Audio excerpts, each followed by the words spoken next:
Assalamu alaikum everybody, so happy Ramadan, and in today's video I'm gonna talk about something I haven't really talked about on this channel, and that's my journey to Islam. I mean, you guys know I've been making content for, I don't know, 2 or 3 years, and it's all about Islam, but I never kind of had a chance to just sit down and talk about my experience. And the only reason, subhanAllah, the only reason I'm doing this is because there's many convert stories on YouTube, and people love to watch them because I used to watch a lot of them when I was embracing Islam. But I'm doing it because I remember some of those stories stuck with me, and they were actually a stepping stone in my journey of accepting Islam. So inshallah, if my story can be like somewhat helpful for someone who's currently looking into Islam and they see all these barriers of entry, that's the person I'm doing it for. So maybe many of you guys will already know this, but let's just do this unfiltered, unedited, probably no cutting, nothing. It's gonna be a bit longer video, but let me start from the beginning. So how did I become a Muslim? Basically, I'm currently 30. I'm gonna be 32. So I live in Slovakia. Slovakia is a country in Central Europe. It's a very small country of about 5 million people. Mostly Catholic, I would say about 70% Catholic, 20% Orthodox or Greek Orthodox, and then you have atheists. But yeah, that's kind of the background. So Slovakia is kind of Eastern European country. It's not really I wouldn't say it's part of the West. Nowadays it is, but it wasn't when I was born. It was part of the Czechoslovakia. It was freshly after the revolution. And I was brought up, just to make my life story shorter, to get to the point, I was brought up as a Christian, as everybody is. So you learn about the Bible and stuff. But it was never kind of interesting to me. But, you go to the church, and I was actually pretty involved. So I was baptized. I did all the things like the anointment. I don't know what the names are in English for these celebrations, but basically you have a celebration at the age of like 7 or 8, and then you have one at the age of 14, 15. But I want to talk about my relationship with God, because that's what this is about. So when I was a child, I definitely felt some connection, and I used to pray a lot. We used to have these prayers. My grandma would teach me, and it would be very nice. And I used to go to church. I never it felt very rigid to me, the whole ceremony of a Catholic church, but it was just part of my identity. I couldn't even imagine that some people have something else going on. Like when I talked to some of my friends and they said, we don't really go to church, I was like, what? How is that even possible? So I couldn't even fathom the idea of not having a church or something like that in your life, because it was such an instrumental part of my growing up. Really, I mean, everything was about it. And I was involved in the church. I was helping the priest at some point for about a couple of months. I was maybe 10 or something. So I was one of the altar boys. And my grandfather was so proud. He was like crying, like, oh, that's my grandson helping the priest, and doing all that stuff. So I did that. And basically that's most kind of Slovak youth is brought up in this kind of environment. Maybe not nowadays, but 20 years ago, definitely 30 years ago. And then basically everything started to break at the age of 13, 14, when I was introduced to, you grow up, you start looking at some vices, you start experimenting with alcohol, drugs, women, girls at that time. And so that was like, I definitely had a fair moment of those experiences, and they led me far astray. And basically, even logically to me, I wasn't even convinced of the idea of God at the age of 15 or 16. But there was something in me still, because I remember during that ceremony when the priest was asking me if I have some sins, because I can't accept this thing if I have some sins. I was like really thinking about it, so I actually believed in it. I remember that was the last time I remember having God consciousness, or taqwa in Islam, and then it completely left, because you getting introduced to different ways of thinking. Mostly, at that age, I was introduced to conspiracy theories. I would watch a lot of Zeitgeist movies and Alex Jones type of things. And I would be like, man, everything is a fake. Everything's conspiracy. Like, all the mainstream media are lying, and everything is like, there's this like secret club running the world. So everybody was on that. And then there was a lot of documentaries against Christianity, and they talked about how Jesus wasn't born on the 25th December, how all the saints and holidays is made up. And that was true, actually. So there wasn't like you could argue those things. And so I was like, subhanAllah. So I got scammed. And then, so it took some time, but I basically completely left the church. And I think by the age of 17, 18, I became I was kind of agnostic, I remember. But I became completely atheist. And basically, it wasn't even on my mind, the religion or God or anything. I just thought like, okay, all the religions are false. All the, Christianity definitely has a problem. So my family is just stupid enough to believe in it, but I'm out. And I'm going to actually actively go against the religion. Any organized religion is a problem. Any culture, any traditional way of life is an issue. And we should just get rid of it and embrace this new age that we have of progressing. And so that was my mindset. So I completely abandoned everything, and I was laughing at our traditions, how backwards we are. Not just the religious, but we have some national things we do which are kind of not kosher, let's say. And then, so I was like hardcore atheist, and I started reading Adam Smith. Free market economy, became a hardcore capitalist, in the sense where I would just say we should just dissolve the nation state. There shouldn't be any nation state. We should just have one global government, and there shouldn't even be a global government. We should have a complete anarchy and just let the free market rule, in terms of like any regulations, any state or social system, welfare state should be dissolved, and there should be only pure capitalism, free market economy. That was the Adam Smith idea.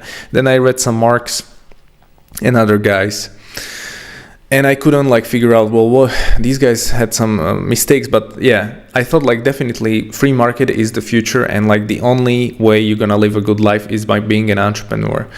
But I didn't think it through. I didn't think about death. I didn't think about purpose of life. I was just concerned with the material world, and in that sense, I viewed the American system as the best, because I also moved to the US, and so I experienced it. And then I experienced the downside of it as well. But definitely it was part of it's part of the learning journey, right?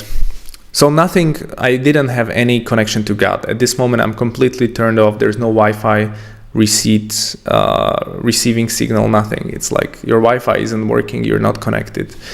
You're just worried about the material world. And if you have that mindset, you will eventually just be worried about progress and constant scientific progress, and just getting rid of all the cultures and traditions. We don't have to go too much in that, but so if you have that mindset, it sometimes can be very dark, because in the beginning it sounds very cool and trendy and nice.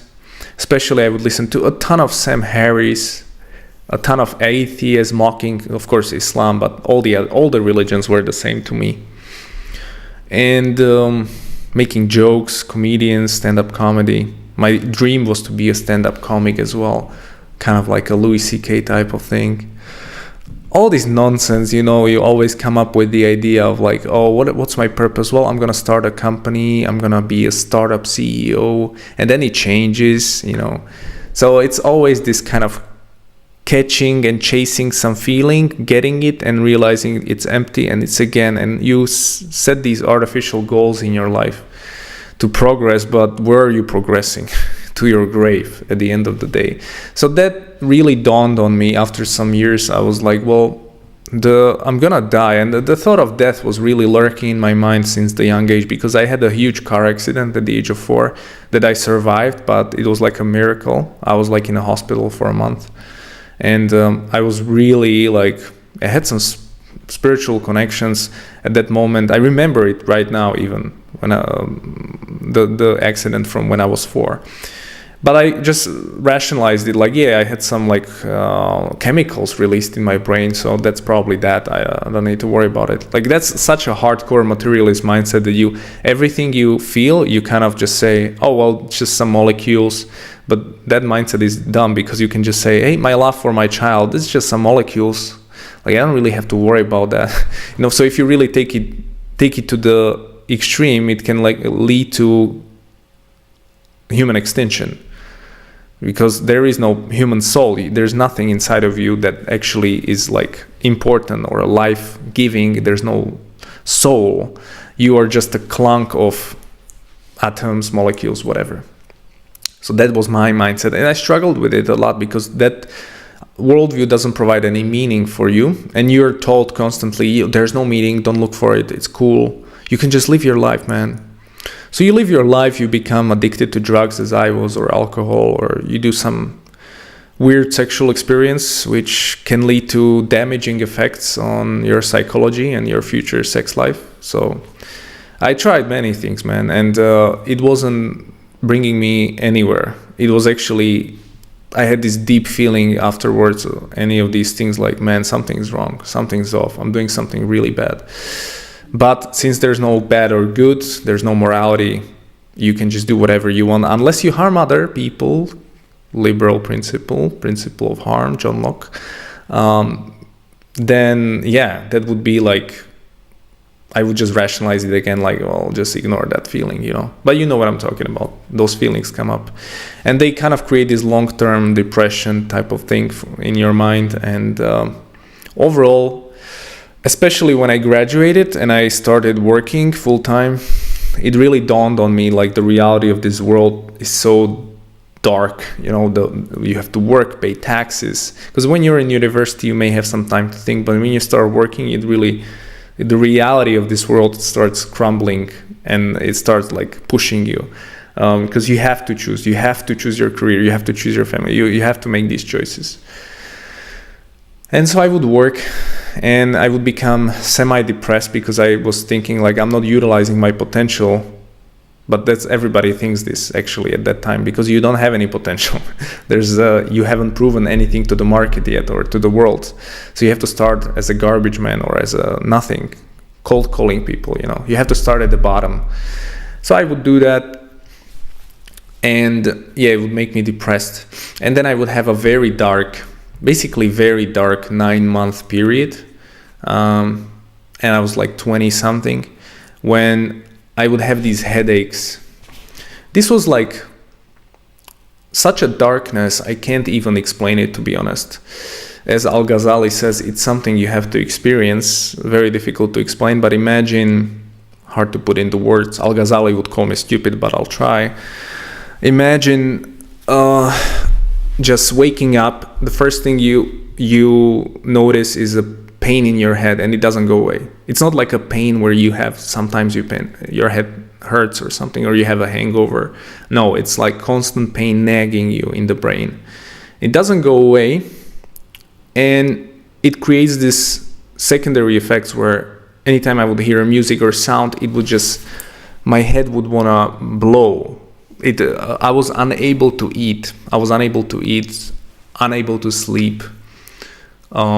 The only thing really that kept me alive was my girlfriend, which is now my wife, alhamdulillah. But she was the one who actually kept me just alive in that time, because it was so dark. I didn't even want to get out of bed. And yeah, I would faint at the workplace. I would go for a CT scan, so it would take me to the hospital. And they would put, it's called iodium, I don't know, in your blood. And they would like scan my brain to see if something's wrong. And they would say, no, you're completely okay. And then the doctor would say, yeah, you're fine. But then the doctor would say, yeah, there's this disease that comes to young people when they start becoming professionals. I'm like, what? This disease is called, I forgot the name because it's been a couple of years, but there's a special name for this disease. It's incurable. You'll have it forever, and you just have to kind of meditate, or like you have to basically just live with it. just eat magnesium, go to nature. I'm like, what is this? And so when I learned this, I was like, man, if I have to live like this for the rest of my life, I'm gonna kill myself, because it's unbearable. It's just the darkness of your thoughts. There was no happy thought. There was nothing. And I would just keep drinking alcohol, and it would be just a spiral of depression. Hard to explain, you know. So very dark stuff. And I would actually read a couple of books in that time, I remember. And I had Dostoevsky, if you know something about the guy, he wrote many bad books. And I would read Raskolnikov, which is this guy who's going through depression, as I was at the time, and he kills his neighbor and he doesn't regret it for a rent. And then he goes on this like journey of like his soul, he shivers like he just killed someone, and then he realized that he's a murderer. And I completely resonated with that, because I just was realizing, man, I'm dying. Like right now I'm dying. If I don't solve this issue, I'm gonna be dead soon. I don't know how, but it's gonna happen, because it's impossible to live like this. And it would go for 9 months. So I would not wish those feelings on my worst enemy. Alhamdulillah, it's still incredible for me, not just being a Muslim, but just think back to that time that I made it. Like, guys, when I tell you I was at the brink of collapse, I mean, I literally was on the brink of committing suicide. I was like, nobody could help me. My family couldn't help me. Doctor couldn't help me. I had no moral, nothing. So dark. That place was like darkness. But now, looking back at it from an Islamic point of view, alhamdulillah, this was Allah showing me. This was Allah actually. This was the only way He could show me the beauty of Islam, to go to that deep place, because otherwise I would never even looked into anything. Yeah, so that's very dark. But I had this thought of like, I have a fear. I had a fear. Usually you have some childhood trauma. Maybe somebody sexually abused you. Maybe you did something to someone. Maybe your father was abusive. I don't know. We all have something. And I had something on my own. I'm not gonna tell you about it, but I have something, and I'm struggling with it to this day. But anyways, I had this thing that was also connected to my health. And I said like, man, this has been on the back of my mind for the past 15 years, and it's bubbling up. I can feel it bubbling up. When you grow up, those problems, you have those trauma, those childhood issues, you keep bearing them, but they come up when you're older, you know, so you have to deal with them. That's the only way to just kind of deal with that. And I would listen to Jordan Peterson a lot, because he also compared to just going face to face with your biggest fear and slaying the dragon. So that was my phase of JP, like 5 years ago, I don't know. And I would be like, man, what the hell, I'm still gonna die. So I rationalized it like, I'm gonna die either from this illness, and if this other thing is gonna kill me, let me just face it. So I remember going to a doctor's checkup. This is crazy, and this just shivering, because it's like you're going to a death sentence. I knew it's gonna be something bad. And subhanallah, when the procedure happened, they told me there's nothing wrong, it's fine.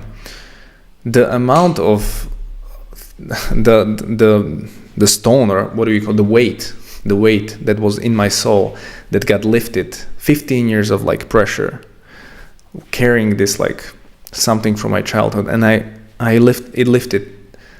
I could finally breathe. I was laughing, I was joyful, I was crying. I was like, this is the best moment of my life. And to this day, besides the Shahada, this is the best moment of my life, when I confronted my biggest fear. And from that moment I told myself, man, look, if you can confront the biggest fear, this fear that I had was bigger than going and fighting someone or starting a company or going to the moon. That's nothing compared to what I had to go through. So I said, if I can conquer this fear, I'm definitely able to conquer the fear of public speaking, the fear of starting my company, the fear of that. And so then, since then, it was like a roller coaster of things that happened. And so what happened next was I left my job, I started my company, and I also moved to Prague. I have, the pain went away. The pain went away from my head. So that was like, I couldn't believe it. I could finally see like life colors. It was incredible. I was still living a bad life in terms of drugs or alcohol, but finally I could see something happening. Something was happening in the zeitgeist in my head. Yeah, and so from that moment in time, I was kind of like, I had this sense of like, well, I'm not gonna be afraid anymore of anything. Like if I'm gonna die, I already died. I already went to like something that could kill me. So why would I be afraid to die again if I'm still gonna die? And that has to do with death again. So even as a non-believer, I realized death is imminent. It's coming. And when I was faced with death, when I was like really looking at it, I was like, let's do it, man. If I die, hey, at least. But it took me 15 years to face death. So that experience, I don't know what it taught me. It was like, man, you're running in circles. You cannot escape this death thing. And then it would make me like semi-depressed in a different way where I was like nihilistic. So I was like, what is the point of life then? If the death is imminent and I'm starting my business, I'm making money, I'm doing all this, I moved here and there, what's the point of all this? Because I was like really struggling and hustling. My company wasn't making any money. I was in debt. People were dragging me. One guy wanted to sue me. You know, you learn your entrepreneurship mistakes. Some invoices don't get paid, man. Hey, what you gonna do? All this. I'm like, subhanallah. I'm looking at my friends. Everybody's like successful, and I'm the only one going down. You know, and I thought like, is my life gonna be like shit? You know, am I gonna be like a loser? And I would just smoke a lot of weed and stuff as well. Anyways, this would go on for a couple of years. I would be then more successful, and then I joined the company. The company asked me to join their board and kind of like be part of a growth. It's a software company. So that was a huge also step up for me, but I also had my own company by that point. And that led me to Islam in a very strange way. So I would be looking up, I'm on YouTube, and I would be documenting my YouTube kind of thing. So I would be already like, I always had this idea of sharing what I know with people. So my YouTube in the beginning was about kind of like motivation, but I've realized one thing. One guy said like the things you Google or look up more, that's the thing you're interested in. And I would look up a lot about death. And so I would make a video. It's still on my channel to this day. It's one of my oldest videos. How is Seneca the most death-accepting philosopher? I would have this, even as a child, I would have this idea to figure out death. And so I would read Seneca's books. I would read Marcus Aurelius or like some of the ancient philosophers. It was very helpful. It was like these powerful quotes, Stoicism, right? But it still wasn't enough. It was like, man, they were fine with death, but I'm not. Like, I have to kind of go deeper than they. So what's next? What's after these philosophies you kind of looked at? What's the purpose? What is the point of life? Like really, let's get down to the business. And I realized I cannot be the only person on earth who's thinking this. It's impossible. There must have been someone who came to the same conclusion, like, okay, this is nice, but there has to be something else. And so I would then, since I'm on YouTube, I would get recommendations. And I remember, a couple of debates, but I remember mainly a couple of videos that made the biggest impact. And maybe Sajid is watching, so this is for you because you've commented on some of my videos. But he made a video about why is music haram. And I was completely, Islam wasn't even on my radar. I did make a video against Islam in 2015 or something like this. It's no longer on my channel, but it wasn't from the point of view I wanted to learn anything. It was just like taking out the verses of violence and, you know, doing some breakdown of them. So it was kind of like your typical low-level ex-Muslim stuff, but from a point of view of no one. So it was a really bad video. But that was my only exposure to Islam. And I traveled to Istanbul and some places and I seen the mosque, but I was definitely not even thinking. It's like, are you thinking of Buddhism? Are you thinking of Hinduism all day? No. It's like, yeah, I know about it, so what? Or are you thinking of Shintoism? No. It's like religion in Japan. So you know, like that type of relationship. I know it exists, it's evil, and okay, cool. And so, but I would watch that video, I remember, and I was like, man, that makes sense, but it's such an extreme point of view. Because I've realized, man, have I been lied to, not just about Jesus and Christianity, but everything? Like, look at the music. He made a statement, well, if you turn off the music and you just listen to the lyrics, it's actually like very demonic and it's like bad. But just because there's beat and we accept it in our head. I was like, man, that's so true. That's so true. And I think he made some music in the past before he became a Muslim. And I was like, and he said, like, if people can't even comprehend this point, then they are so deep in like indoctrination with Spotify and all these things. And I would listen to a lot of rap music. And I was like, subhanallah, that's true. Like, we are addicted to music. Everywhere I go, I put it on my in my ears and stuff. So I would be like, man, that was my first exposure to a Muslim. And then I think Kobe Bryant died. And I watched a couple of videos about death again. There was like a Muslim guy. I don't know his name. He had the big beard. It was the first guy I watched with a big beard in like Islamic clothes, and he said something like, "Death is coming to everybody." You know, like Allah promises death, and I was like, "Yeah, like I know. So what's the solution? Do you guys have anything?" And then I would get into, I think, recommending some of the YouTube debates. So I would get into hijab. I think I watched a ton of hijab videos arguing in the park with atheists.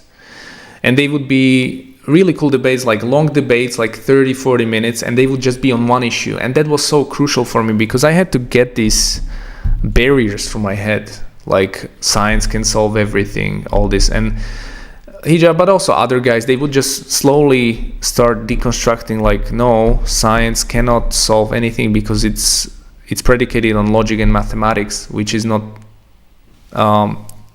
which is self-evident without science. There are things which are first principles, which we adopt. For example, just the reality that this world exists. There's no way to scientifically prove this because science is in this world, but we all accept it to move forward. So I would just be exposed to that type of thinking, that Islamic philosophy. And I was like, man, this is like something new.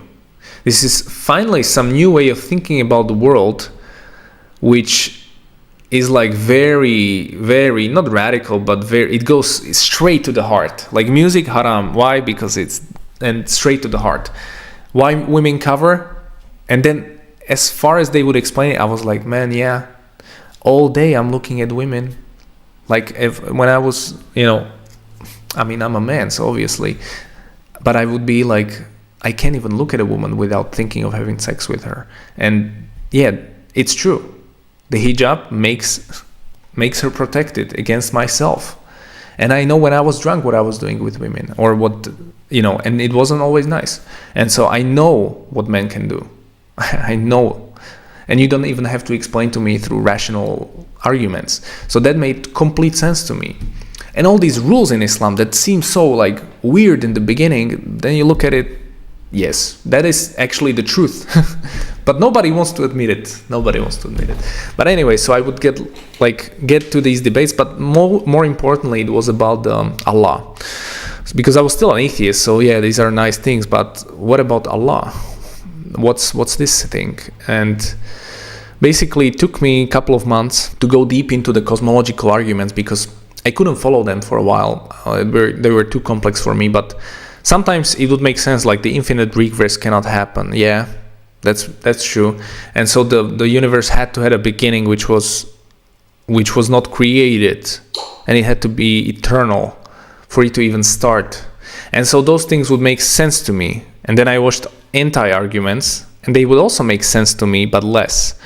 And then I would watch the response, and it goes back and forth. And at some point I said, well, there's no other explanation. Like, the universe had to have a beginning, and this is the best explanation. Like, at that moment, at the end, the atheist or whoever was like agnostic would just say, well, we just don't know. We can't say for sure. That was their explanation. Or they would say, maybe there's another way. Maybe there's like another way to explain this. Just we shouldn't jump to conclusions. You know, they would just go to that. And I was like, why are you guys going there if this is like the only option? There's no other option because everything else is contingent. It depends on something else to exist. There is an only option, is an independent, eternal cause behind everything. So why are you guys jumping out? And I realized, because now we're talking about something that has, responsibilities, or there's this like, when you realize God must be real, or God is probably real, there's this like heaviness with that. It's like, whoa, I've been living my life like a jahil for the past 30 years. What to do? How is that possible? Like, and since then, I basically became convinced that this God exists, but this was still like 4 years ago. So this was still very early, but I became a theist. I became someone who believes in this eternal force. I wasn't identifying with Islam at all, but it was sympathetic to me, and it was the only religion which was like making most sense to me. But I was like, it's still nuts. Like, I still think it's too much. I still think these rules. What does it say? Like, how does some of the rules in Islam, I couldn't make sense of it. Like, why would God do that? Like, why would God care about divorce law, and stuff like that?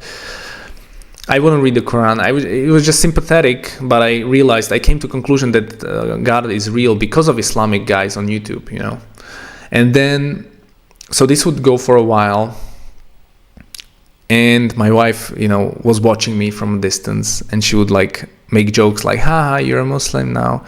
And I was like, yeah, I'm gonna become Muslim. It was just like funny. But at the end, it was like, man, this really makes sense, but I'm definitely not becoming a Muslim. But let me create my own religion. So this was my next step. Since I knew like man-made religions exist and Islam is one of them, I said like, I'm not gonna do any Islam. That's nuts. But I know God is real. I know it for sure. There's no other option. You would have to convince me through the argument. So I said, well, I want this connection. I want this connection with this thing. I know it exists.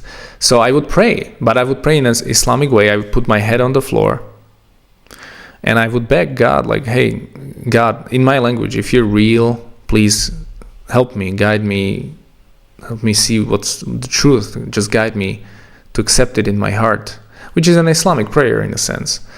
But I would just do that, and I would pray like a couple of times a day. I would even pray at work. So I would be praying at the toilet. I didn't know it was haram, but I would be praying anywhere I could, just like in an Islamic way. So I would be like, I would just bow down. I wouldn't recite anything. I would just bow down and I would just pray, like make some long du'as in my language, and that's it. And this would take like a year, really. Like this would be like a year. But that allowed me to build a relationship with something higher. So I had this concept already. And then I would watch a lot of Mike Tyson videos and Khabib Nurmagomedov, and how they are, Muslim, and how their concepts of death and life. I was like resonating with it so much. It would be really incredible what I would resonate with. And especially when I watched the Khabib documentary about his life in Dagestan, I was like, it's so beautiful what ties these guys together. And I was like, man, we are missing something here. So I would be looking at Islam from a high level point of view, like a societal perspective. And I would be saying like, hey, it's so beautiful to have this force above you to tell you what to do. If you really believe in it, it really is a game changer for your life. Because it's constantly watching you. You have this purpose in your life. And I wanted that purpose. I wanted it. I would be like, when I would look at a Muslim, I would be like envious. Like, he's got something. I don't have it. I don't know how to get it. Because there's many people who Christianity and they say, I would like to have a relationship with God, but I can't. Oh, I envy religious people. That's because there are so many irrational barriers in Christianity to accept it that you have to be delusional at some point to accept the crucifixion, the resurrection, all these doctrines, Trinity, like that. You have to go through so much trouble to accept this, and it will be a problem because in your brain you will have this cognitive dissonance. You will not be able to rationalize these things. So that's a ton of people in the West have this experience when they bounce off Christianity and they leave it, but they don't know, like in Islam there's no barrier. It's like easy to get to Allah. It's like there's just one God. Like forget Trinity, forget all this crucifixion nonsense and original sin. Just this is Allah, purpose of life, worship me. And this is such a natural way of doing it, So anyways, subhanAllah, where was I? So I'm watching debates, I'm creating my own religion. And then, I had this moment of fitra awakening. So I had this moment of jogging. I would watch a lot of Islamic speakers. I would watch a lot of Islamic lectures at this point. So I would be hooked. I would be like, man, I really like this Islam thing now. I would be like first time exposed to like what is Jannah. I remember watching that video by Mohammed Hoblos, what is Jannah? And I was blown away. Like, what? You're telling me this is paradise? And then when he would describe the Day of Judgment, I would resonate with it so much. Because they don't sugarcoat it. He tells you what it is, for sure. So I would be like, I like these concepts. I like the concept of Day of Judgment. I like the concept of paradise and hell. I like it. You need it for your life. But there's still like, why 4 wives? There's still so many unclear questions in Islam.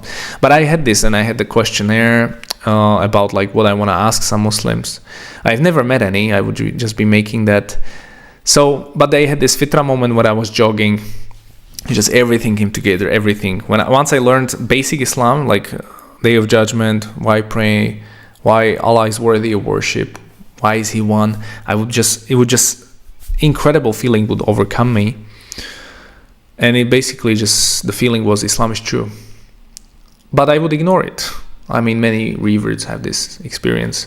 I would ignore the feeling and I would just carry on. So another year went by. Guys, this is how it is. This is true. So another year went by. I would be again lost in the dunya, in this world. But Islam was definitely already like very high on my radar. I was just trying to avoid it. I didn't want Islam.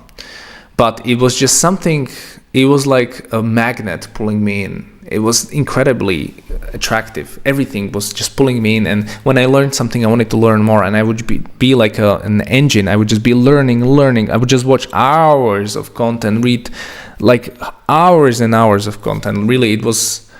And this is experience with many reverts. They can't get enough of Islam because it's so new for us. We've never heard of it. And so for me, the biggest point was just learning about Islam, learning about Allah, reading the Quran, really, just to ground myself. I would recommend reading it before, accepting Islam, because how do you know what's written there, I would be highlighting certain parts I wouldn't understand, or they would be too controversial for me.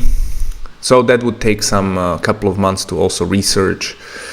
And the biggest issue for me was like Islam was very clear to me in terms of the main pillars, in terms of what happens when you die, in terms of what's the purpose of life, in terms of who is God, who is Allah. But the main issue for me was the kind of social aspect of Islam on the political level as a society. I saw the problems in the Middle East. I saw the problems in the war. And then I realized there's a bunch of Islamic sects and deviations and history that, I'm not looking into, and I shouldn't even look into. Like I was doing it correctly, just studying the basics of Islam.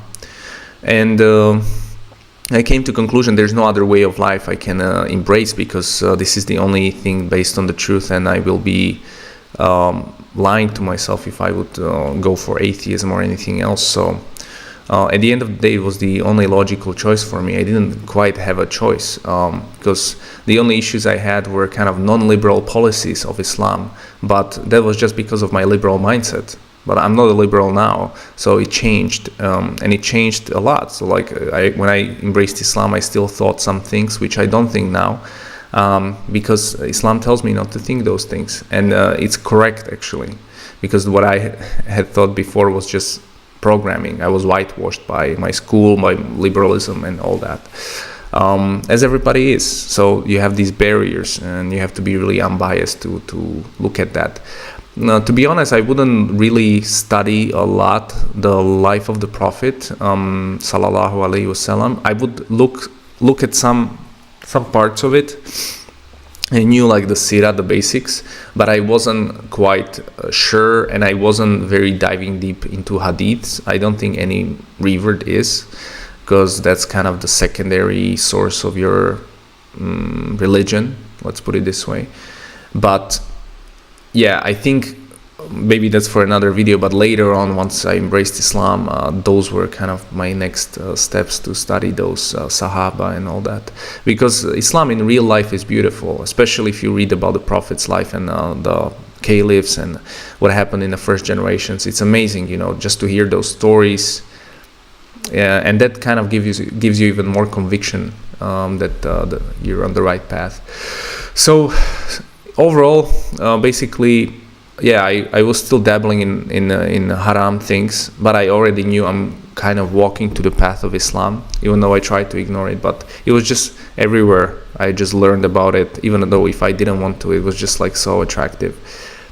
And by the end of the year, I think I was kind of drunked out, and I just said to myself, like, I am again running in circles. I gotta make a decision. I can't be undecided forever. And I know some people who have been deciding to accept Islam for 7 or 10 years.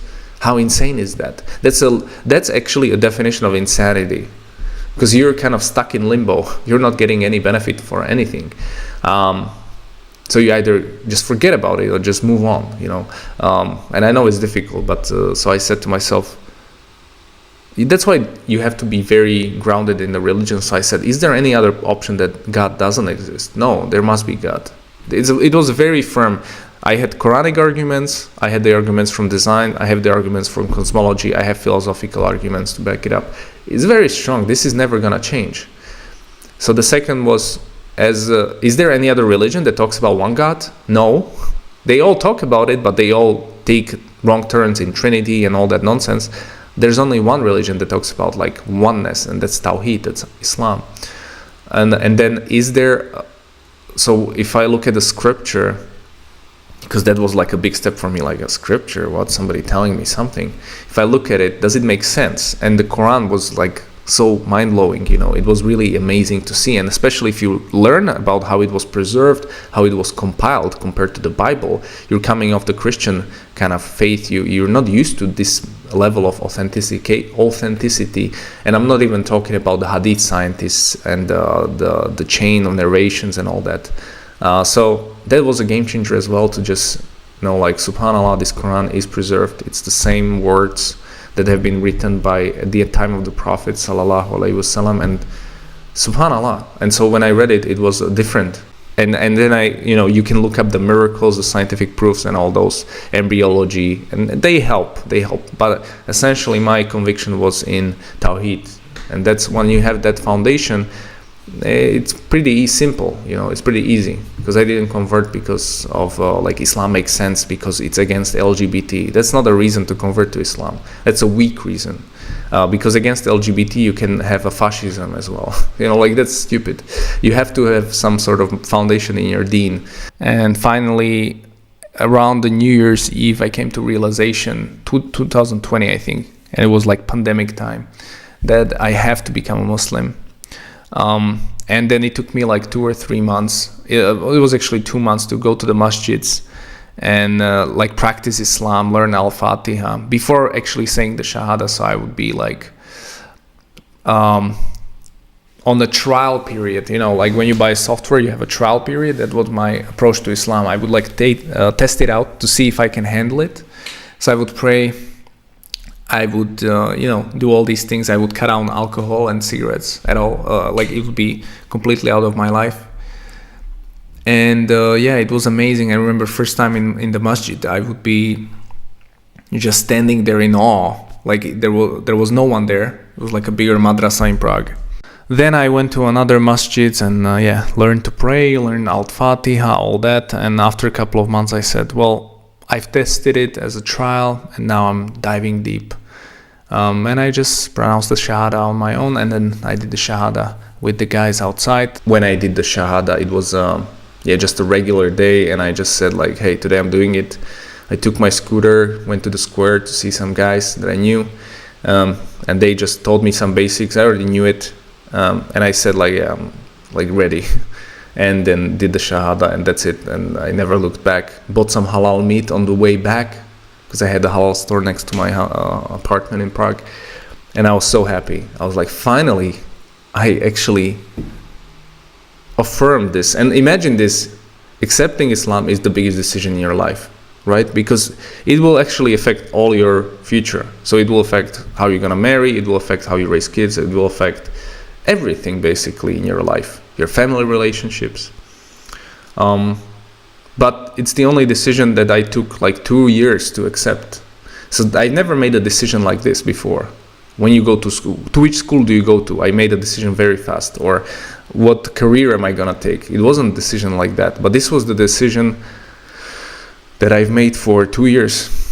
So it's the most important decision of my life, and it's the decision I don't regret, because I have made so much research on it that subhanallah, I stand by anything Islam says, and yeah, I'm very happy about it.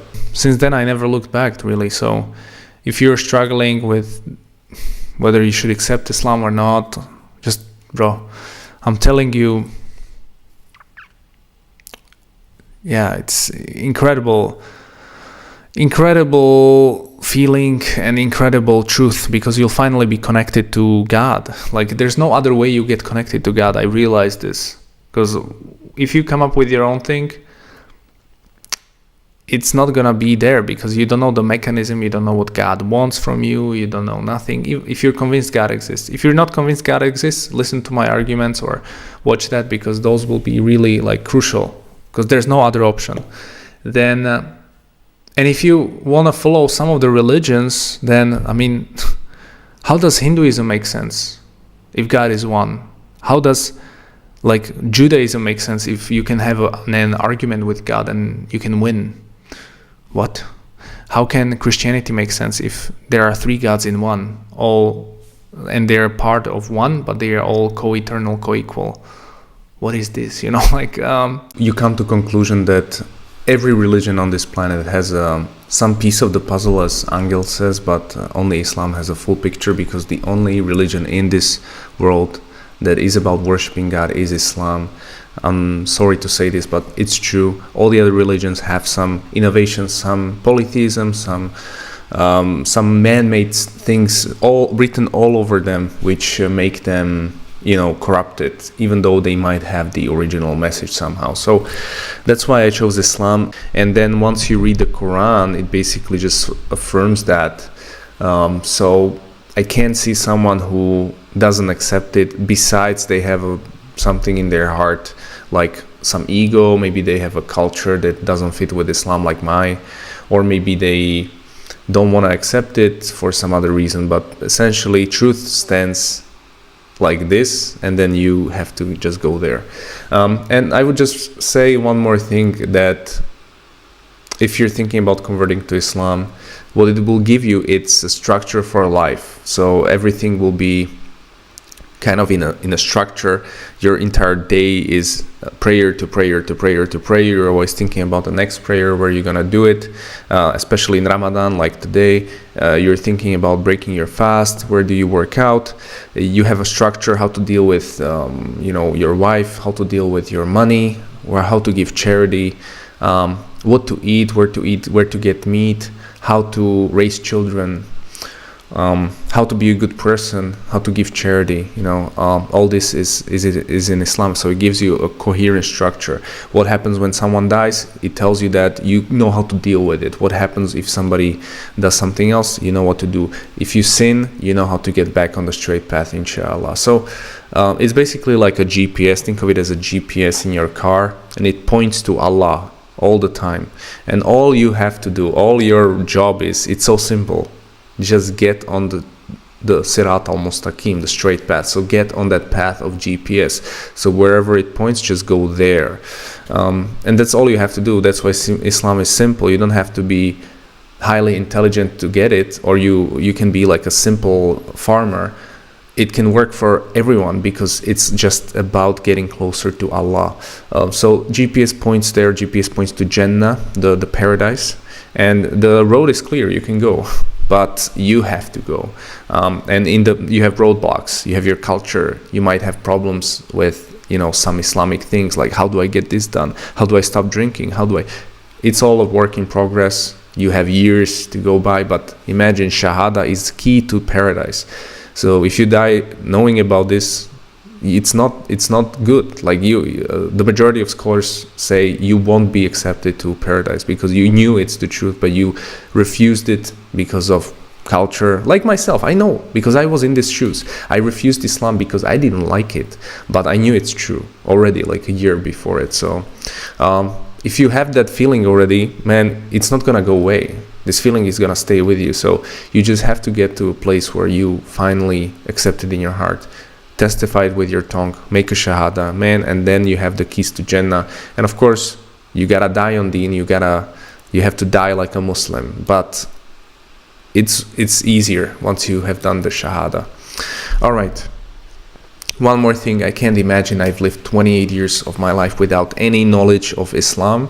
I think it's a disgrace of this modern system that it doesn't teach the biggest thing in the world. It's more important than the mathematics. It's more important than economy. It's more important than weather forecast. It's because it's about your life and death. So yeah, it's pretty crazy. So I'm very happy I've discovered this purpose of life. It's an incredible feeling because we live in this hyper skeptical society. So when you finally find something which is solid, you're like, man, where was this all my life? Why haven't I seen it? And it's just, the feeling you get is like, finally I belong somewhere. Finally I'm home. Finally I found something that's real. All right guys, so assalamu alaikum wa rahmatullahi wa barakatuh. Leave me a comment below, and yeah, let's catch up in the next video. Hopefully, if you have any questions, I'll try to answer them. So thank you so much. See you in the next video, inshallah.